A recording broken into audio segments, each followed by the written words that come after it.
azalır, neft yoxdur, başa düşdük və bugün hökumət durub etiraf etməlidir. Məsələn, Mikayıl Cabbarov, Sahil Babayev durub etiraf etməlidir ki, ay xalq, ay Azərbaycan xalqı, çox xahiş edirəm, bir məsələni sizin diqqətinizə çatdırmaq istəyirik ki, ölkənin neft asılılığından qurtarmaqdan ötürü məmurlar düzgün işləməyibdir, yaxşı hazırlıq getməyib, vaxtında düzgün qərarlar qəbul olunmayıb deyə artıq ixtisarlar gedir, müvəqqəti ixtisarlardır, dözün.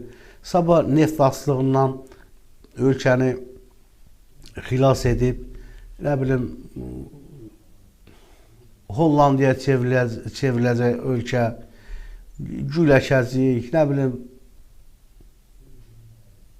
deyin də bunu.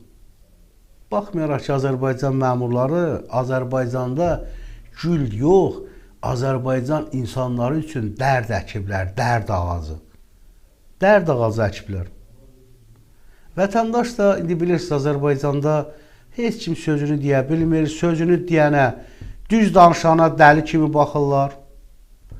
Düz sözünü deyirsən, etirazını bildirirsən, deyirsən, müxalifət də demirlər, radikal müxalifət deyirlər.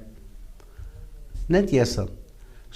Nə susmaq olmur, nə danışmaq olmur. Nə edəsən?